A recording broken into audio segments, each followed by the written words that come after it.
Hey, and welcome back to episode 34 of Pokemon Red. I hope you're doing well. So, last time I was inside the Burnt Mansion, I'm outside the Burnt Mansion because I was flipping back through Ye Olde Strategy Guide, and I saw that there was a TM in the Saffron Sylph Co. company that I wanted to get, so I went ahead and grabbed it. And I topped off at the Poke Center. Should be this one, TM26. It's Earthquake. So I can only really teach it to Donk, but I just wanted to show it on screen. It was on the 10th floor. If you go to the left, get off the elevator or take the stairs and go to the left of the room. It's just a straight shot. There's 3 other items in there. I think I picked up, Carbos as well. And an escape rope. Which one is this one again? Psywave. Oh, right, Psywave. I might give this one to Yabrick over Psychic, because what I was reading about it is that Psywave isn't based on special stat. It's based on the overall level of the user. So Yabrick being level 40, it's going to do more damage than Psychic might, because he doesn't have special stat for that. You know what I mean? Some rando guy. This place is huge. Hey, that guy was walking around as a trainer? I didn't think they started doing that until Gold. Or was that just like a weird glitch? There's Ninetales. Bow Bow versus Ninetales. You know, I think Skull Bash. I think that he can take it.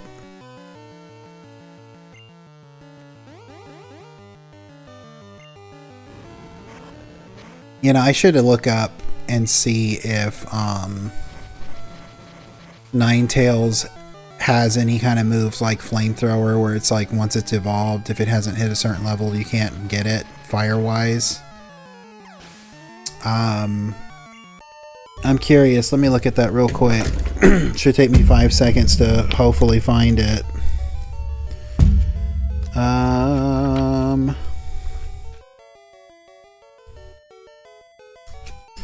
Well, damn it. There we go. There's Growlithe. I can't remember what number Vulpix is. There it is.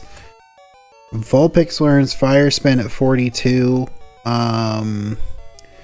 Looks like it learns Roar at 21, and if you evolve it to Ninetales before it learns either Confuse Ray, Flamethrower, or Fire Spin, it won't learn it. But it learns Flamethrower at 35 and Fire Spin at 42. That's kind of a ripoff. Like, I really like Arcanine, but like it kind of does suck if you think about it, where it's like you can't learn a better fire move until it's like, level 50. He's putting in the work, but Takedown. Some point, like, I'm gonna end up using all my rare candies. What's this? A Poke Battle, I guess. Yeah, the encounter rate's insane in here. If it starts getting too bad, I might just end up, like, running from battles, because if not, it'll be like 10 episodes to do a dungeon that only takes like 5 minutes. But I mean, they are giving good experience in here, I think. Let me see what this is worth. Yeah, 500, like 500 from that coughing, and he has like 6,200. You know, that's not bad.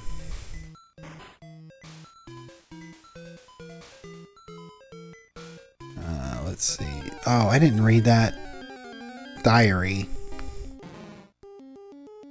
Well, I'm not going to go back because it's going to be a waste of time. It's basically, this is where you first find out about Mewtwo.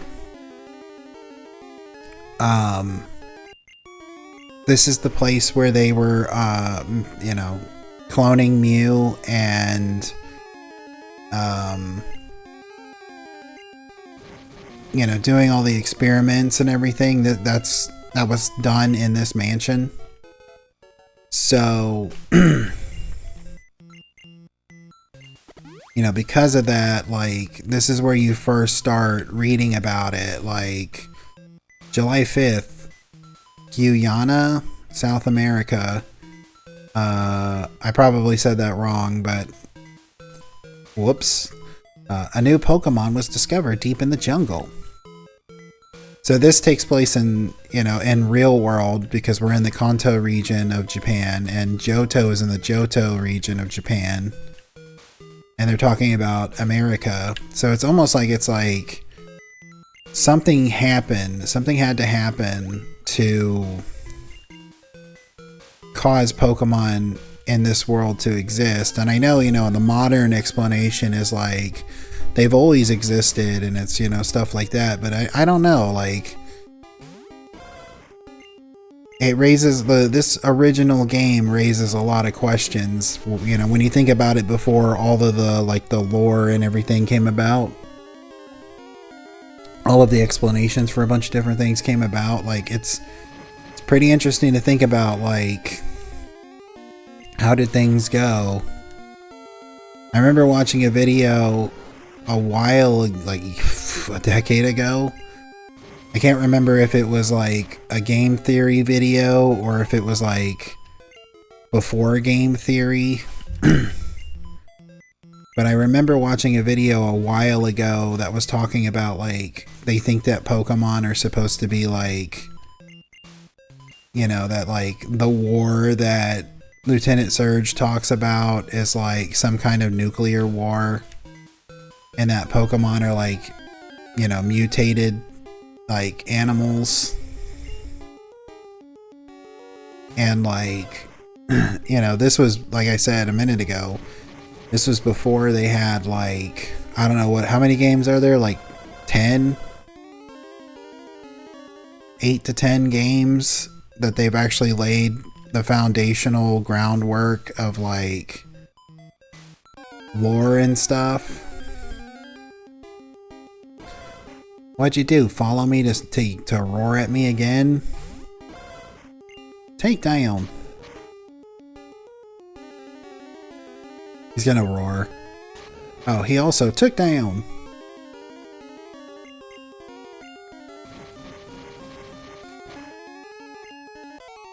Alright. I admittedly do not remember how to maneuver in this place. July 10th, we christened the newly discovered Pokemon Mew. Do I need a... Oh, I'm good.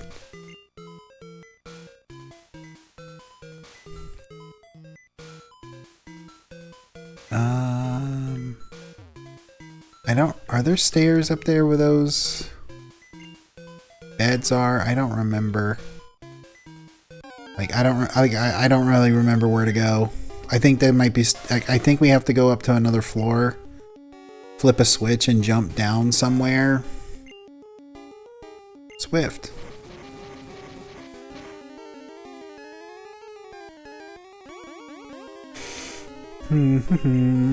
Swift again.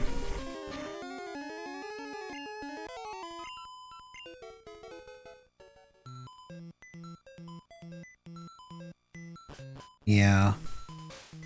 And then I think I need to hit that switch. I gotta grab this first. Gotta get some iron. Might as well use it on Bow Bow. I've just been using them all on Bow Bow this episode. So I don't remember if those work the same way. Like, I think I was explaining on maybe when I made it to Celadon City, I don't remember. I think we want to jump down on that smaller one. My mentor once lived here. I don't remember if those work the way that like the Seeds of Strength and Seeds of Defense and stuff in Dragon Quest work, or if it's like I don't remember exactly how those vitamins work in this game. So like if I remember correctly, I haven't looked it up to, you know, cross-reference. I'm pretty sure the way that the seeds in Dragon Quest work is like you end up like if you use a Seed of Defense and it gives you like 3 defense, you know, to your stat. To your stats, it gives you like 3 defense. When you level up next, if you would have gotten 5, you only get 2. I think that's how it works. I could be wrong. At least I think that's how it worked on the NES. And, you know, for the first 3 games, maybe even the 4th one, because the 4th one did come out on the NES as well. It just wasn't really advertised very well. But I'm going to swap out to Cash Money. But I think that's how it worked. So it was like, basically if you use a Seed of Defense or you use one of the seeds, you know, what is even the point of self-destruct and explosion? Just to like screw people over? Anyway, so I think that's how it works, is that like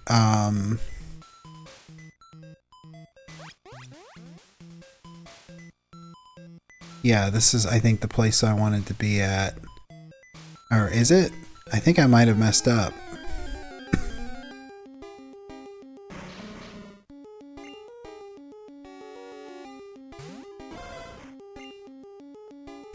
But it kind of creates this situation, if I'm not mistaken, it kind of creates a situation of like, you get the added benefit of like what you would have gotten for the level before you level up, but then like it evens itself out after you level up. So it's kind of like, if you're gonna use that stuff, if this says they found a new Pokemon, then I know I'm in the wrong. Yeah, I mean, I went the wrong way. Oh my god, I'm just gonna start running now, because like this is starting to like, I took like 5 steps. It's worse than being in a cave.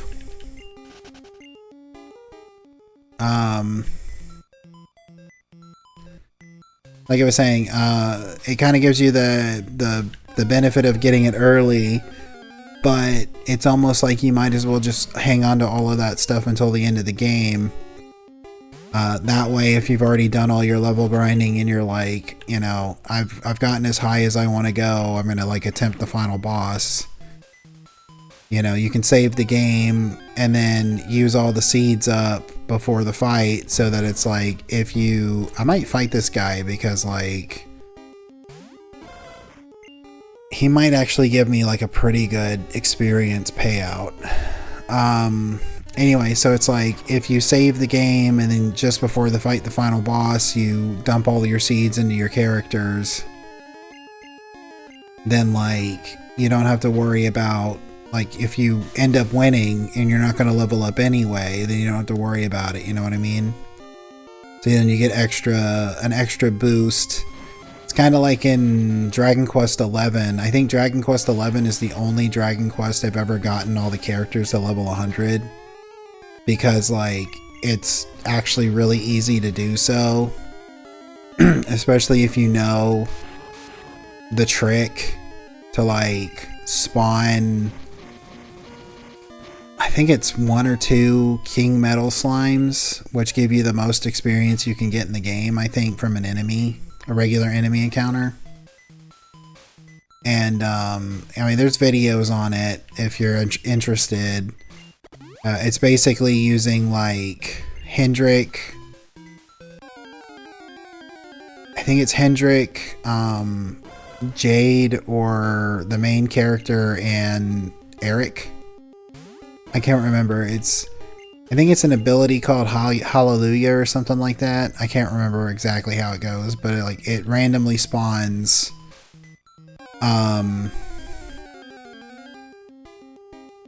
different enemies, and it can be anywhere from like the regular metal slimes to the king metal slimes.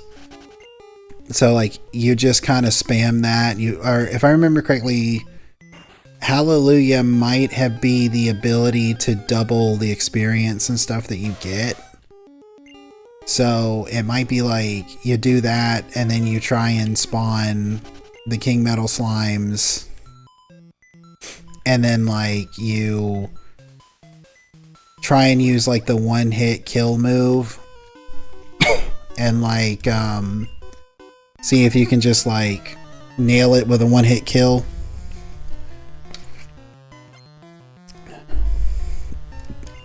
Scientist wants to fight. Scientist sent out Electrode. I sent out Bow Bow. Who should be really close to leveling up, actually. But yeah, so you do that, you double your experience, you go from like 60,000 X amount to like 120 something thousand.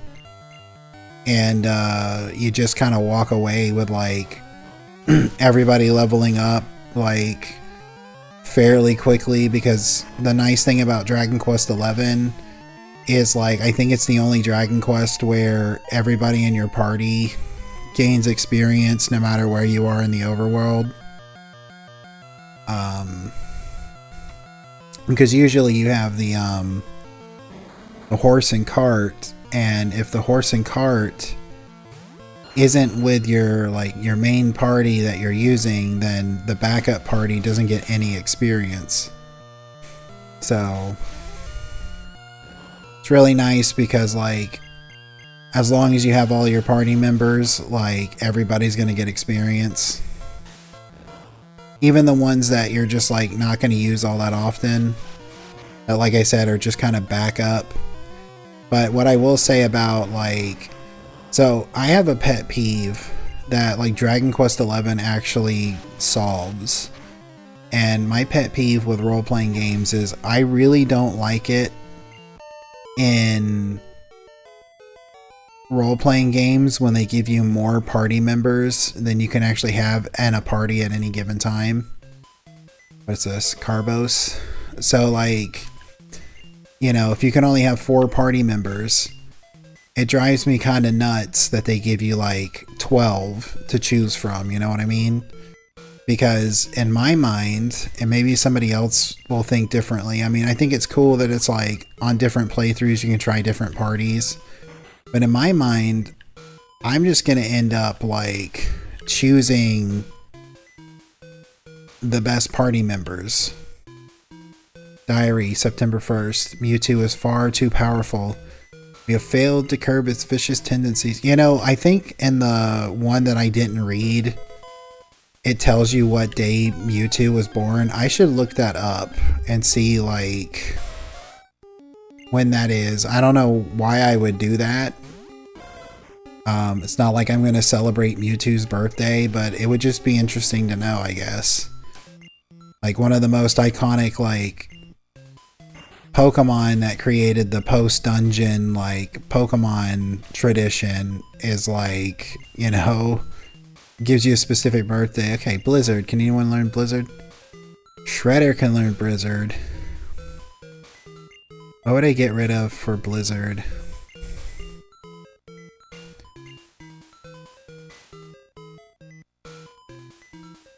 You know what? Let's get rid of Toxic. I know Toxic is super useful and stuff in this game, but like, and Blizzard doesn't always hit, but like, you know, it's good against plants, you know what I mean? So it gives me a little plant advantage. Growlithe. Shredder. Blizzard. See, it's only got like 5, so it's like very, very situational. And of course, like, it has the potential to freeze, but like the frozen status in Pokemon Red is like ultra mega rare. It's like not likely to happen. If it's gonna happen, it's probably gonna happen because I'm battling Lorelei and she used Ice Beam on me a little too much, and like just the odds were in her favor. But yeah, so just to finish what I was saying about like the party dynamics of different role-playing games. You know, I think it's cool that they give you the option to use different party members, but like I was saying, like I'm not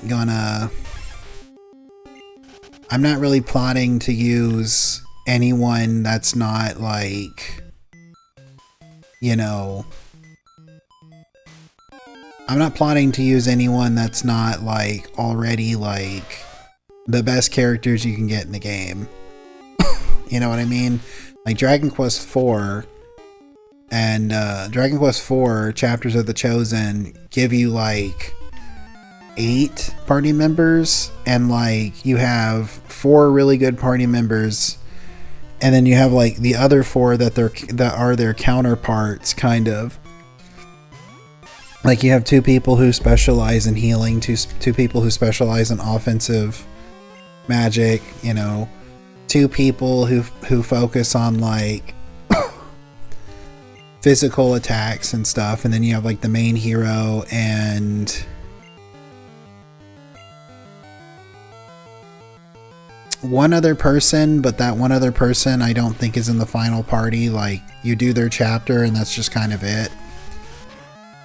So like, you know, you got Ragnar McRyan and you've got Elena, and they're both like your physical fighters, but Ragnar is like the warrior and Elena is like a martial artist. And I'm using the job class systems to describe this because like they embody those roles. Like the thing about warriors in Dragon Quest is that they're pretty heavy hitters and they have pretty decent defense, but they're slow. So like, you know, they're slow and they're not going to really get a lot of critical hits and stuff. And then like the martial artists are really fast and they're really heavy hitters, but their defense is a little bit lower. Oh, come on, dude. I went 5 steps.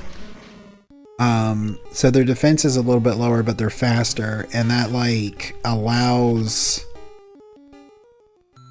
I don't remember if critical hits are based on like speed. Oh, I'm glad I got that. How many do I have now? Like 5 or 6? 6? I mean, I could realistically just go ahead and get Arcanine at this point if I want to. And I may just do that, to be honest. The sad thing about it is that I would probably not use Bow Bow until the others started catching up, but like, you know, there's really no downside that I know of to using rare candies in Pokemon. I remember when I was a kid, the rumor on the playground is that like the stats weren't as good when they leveled up, but like I don't think that that's true. This should be what I'm looking for. No, it's not, but it should be over here if it's not that one. Yes, and I'm going to use an escape rope to get out of here.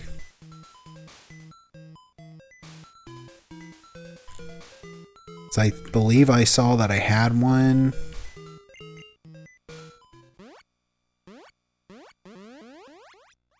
And, yeah, so just to finish what I was saying, because I'm about to wrap up this episode, like, I'm not going to use Ragnar, I'm going to use Elena, because Elena gets more critical hits, she hits harder, she's faster, so she's going to go, typically before even like the final boss, she's going to be faster, so she can throw out healing if you need to, and then like, that's kind of how that goes. But, you know, sorry for talking your ear off about, Dragon Quest. I'm really passionate about that series. I can't wait to eventually do a Dragon Quest.